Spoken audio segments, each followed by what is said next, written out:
Saudara, mari kita lanjutkan membahas pendalaman dan deepening dan broadening dalam Tai Chi Zen itu atau Tai Chi Nusantara. Ya. Tai Chi Zen itu Tai Chi yang mengadakan penyerbukan silang budaya di Tiongkok dengan antara pemikiran dari India dengan pemikiran Tiongkok. Di India ada kitab Veda, lalu Tripitaka dari Siddhartha Gautama, dan di Tiongkok ada kitab I Ching, lalu Lao Tzu, dan lalu Confucius. Mereka itu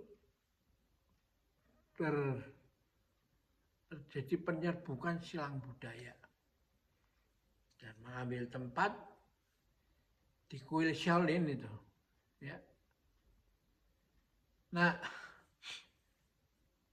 bagaimana kaitannya dengan ilmu pengetahuan itu?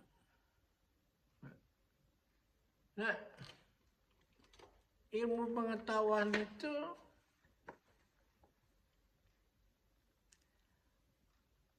mencoba mendekati realitas, memahami realitas melalui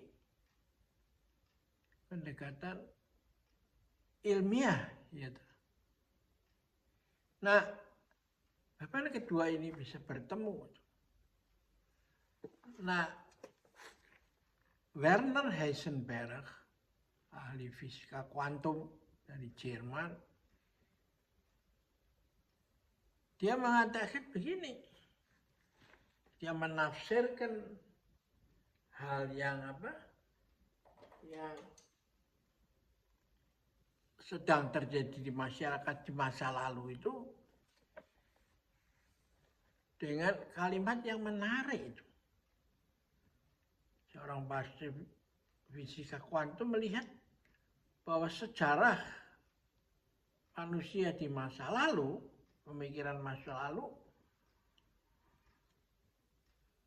menyimpulkan bahwa hasil cara pandang manusia selama ini, seperti ditunjukkan dalam sejarah, adalah bila bisa mempertemukan dua hal yang bertentangan menjadi satu. Ya. Bahasa Jermannya begini, in der Geschichte, di dalam sejarah des menschlichen Denken, tentang pemikiran manusia, die fruchtbarste Entwicklung, perkembangan yang paling berbuah, fruchtbarste Entwicklung, sollte ergeben haben, telah ditunjukkan in dem zwei verschiedene Denkweise miteinander treffen. Jadi, bila mana dua pemikiran yang bertentangan itu bisa bertemu. Jadi pertentangan ada di mana-mana. Atau perbedaan ada di mana-mana. Penyebab pertentangan ada di mana-mana. Gitu. Diversifikasi biodiversitas itu kan menunjukkan kompleksnya diversity itu. Nah, kalau diringkas triliunan perbedaan itu bermacam-macam itu, kalau ringkas, akhirnya kan ke arah yang substantif, hitam atau putih, besar atau kecil. Ya. Kalau kita nggak bisa mempertemukan itu, maka kita tidak belum bisa menjadi disebut sebagai orang beradab itu. Jadi karena itulah memang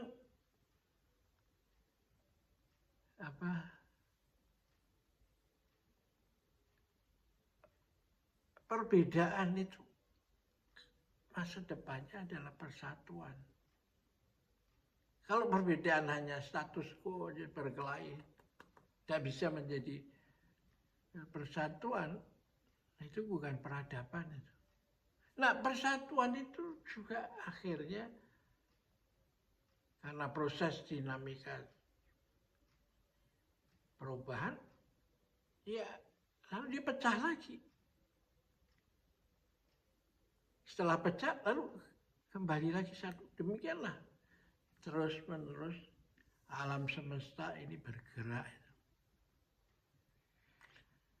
Nah, orang Tiongkok mengatakan karena di dalamnya mengandung secara implisit, intrinsik dua hal yang secara substantif bertentangan, tapi saling melengkapi.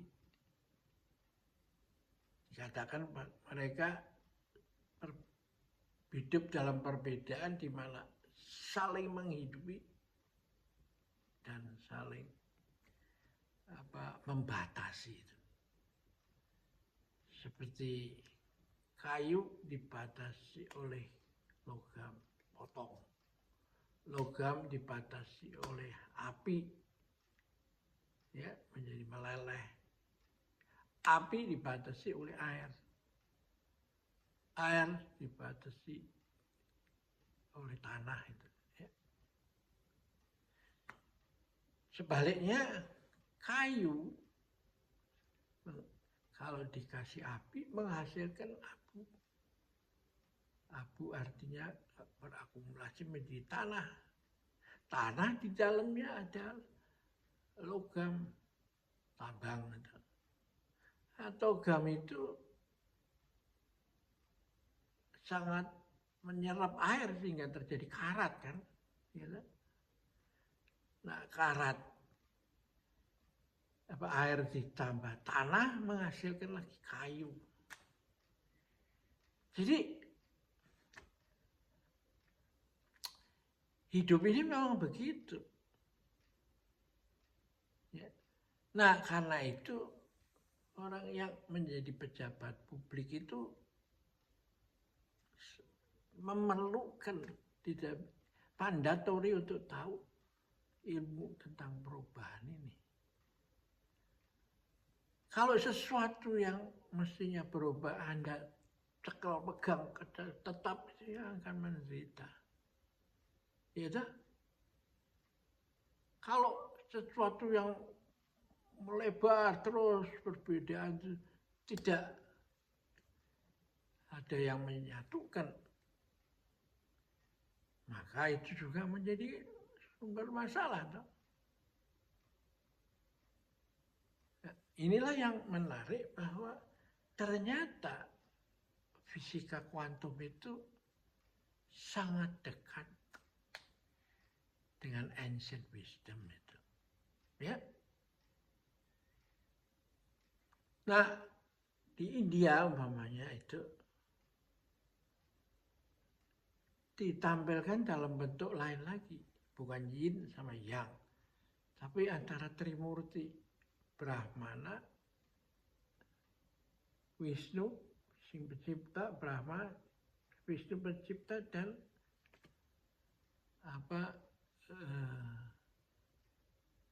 Siwa itu perusak itu.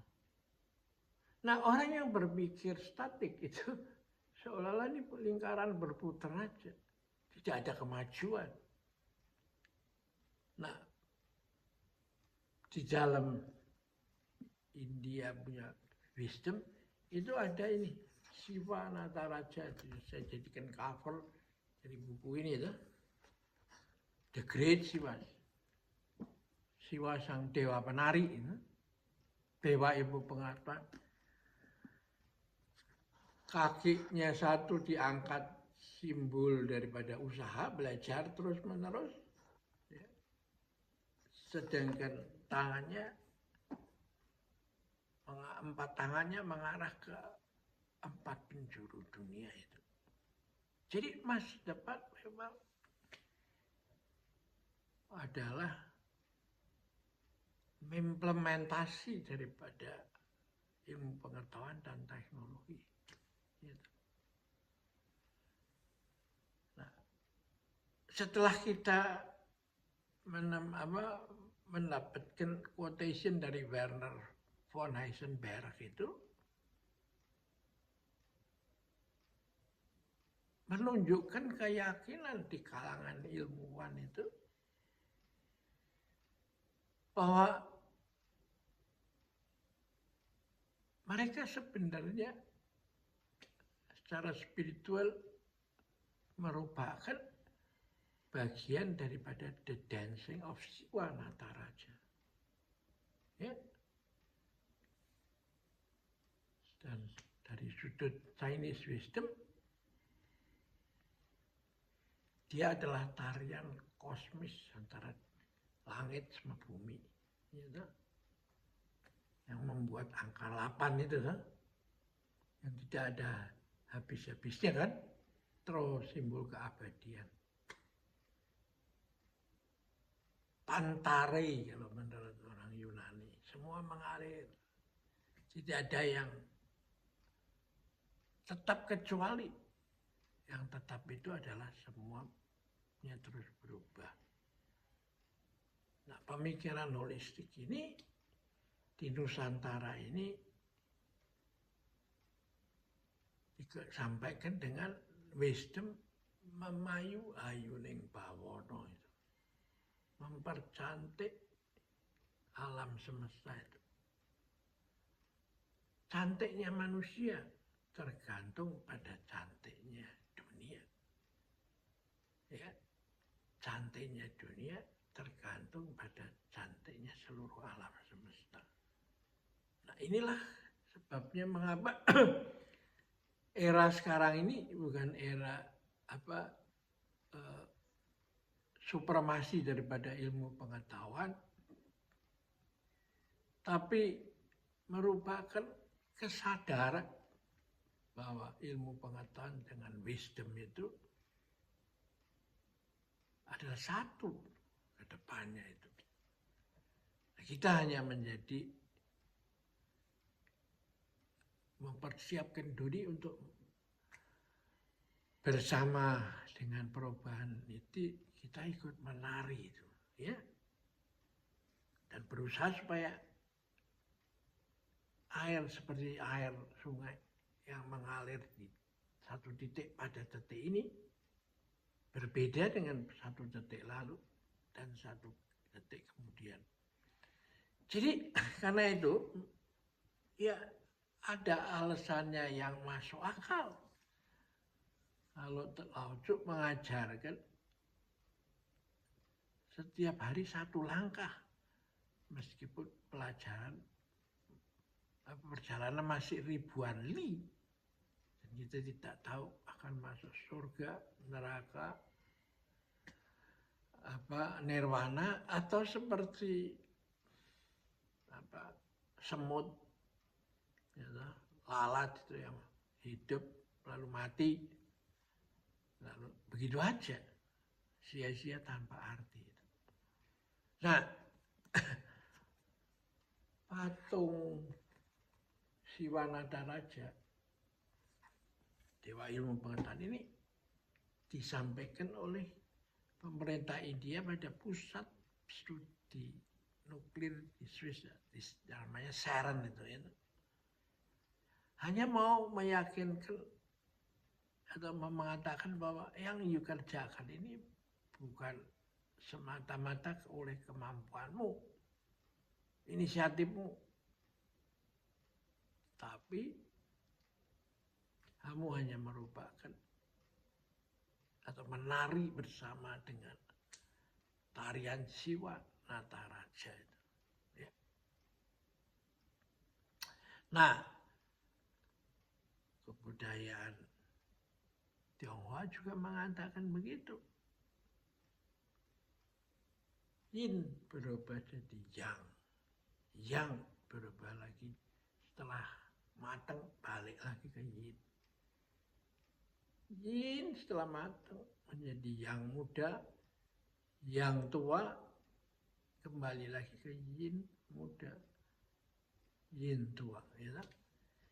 Jadi karena itu perserikatan bangsa-bangsa itu nggak cukup kalau konsepnya hanya hak asasi manusia yang bisa membuat mereka menyebar tanpa ada diversity, tanpa adanya unity. Nah, dengan pertemuan ini maka yang terjadi apa? Unity is diversity. Kalau ada unity, pasti ada diversity.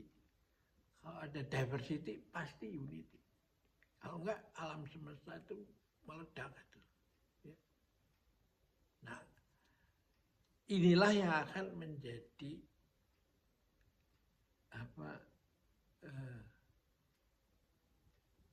penyebab mengapa akhirnya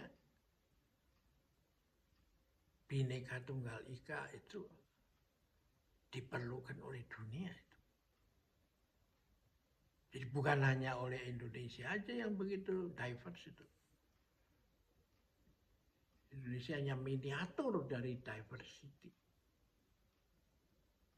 Tapi harus disebarluaskan dalam pergaulan antar bangsa. Ya. Nah inilah masa depan daripada peradaban kita ya. Seperti disampaikan oleh Sekjen PBB Antonio Guterres ya. Kita akhirin dulu sampai di sini. Kita bahas lagi sampai jumpa lagi berikutnya ya.